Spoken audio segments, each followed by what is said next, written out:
আছেন? আসসালামু আলাইকুম গাইস।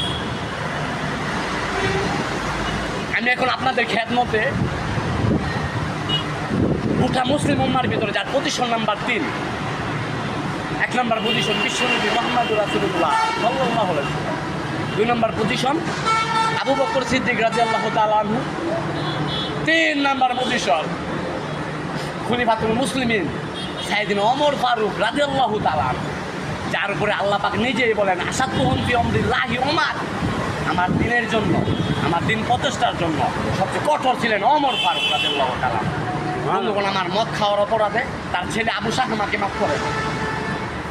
মদ খাওয়ার অপরাধে 80টা বেদ উনি মসজিদের নববীর এক পিলারে ওনাকে বাঁধলেন। সবাই বলতে লাগলো, আহারে খলিফার ছেলে আবু সাহমা পিলারের সাথে বাঁধা, কারণ খলিফা সালাত আদায় করলেন। উনি বলতে লাগলেন, ইন্দাল হাত, আমাদের একটা বিচার আছে। আমার ছেলে আবু সাহমা মদ খেয়েছে, মদ খাওয়ার বিচার 80টা বেদ। উনি জল্লাদকে বললেন, এই জল্লাদ শুরু করেন। বন্ধুগণ আমার, যখন জল্লাদ 1, 2, 3টা মারলেন, খলিফা ওমর দাঁড়িয়ে গেলেন, জল্লাদকে একটা থাপ্পড় মেরে ফেলে দিলেন। বলতে লাগলেন, তুমি কি মারো নাকি তোমার চাকরি বাঁচাও? তুমি মাত্র 3টা, আমার হিসাবে 1টা, আমি 2 থেকে শুরু করবো। এক এক করে চাবুক মারতেছেন। একটা চাবুকের বাড়ির সাথে শরীরে তাজা রক্তগুলা জঞ্জল করে জমিনে পড়তেছে। মুসলমান 30টা মারলেন। ওনার বিবি বললেন, ওমর আমার ছেলেকে আর মাইলো না, একটা বাড়ির কারণে আমি ইসলামে একটা করে উদ্যান করে দিব। খলিফা বললেন, খবরদার, ওকে সরা।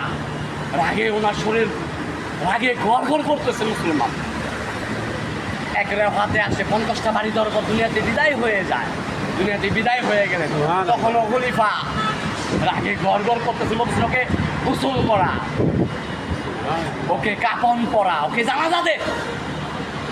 মুসলমান আজকে শোনার আমি একজন বাস ড্রাইভার হইতে পারি, কিন্তু এই আমলটা প্রত্যেকটা মুসলমানের ভিতর থাকে।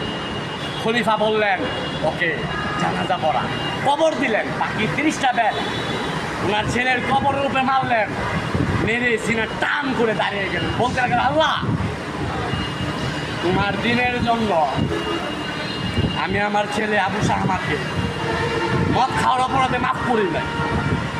হাসরের দিন যেদিন কায়েম হবে, তুমি কিন্তু আমাকে জালিমের কাতারে দাঁড় করাতে পারবা। এত পরিমাণ 10 তালি 10 জামা পড়বে।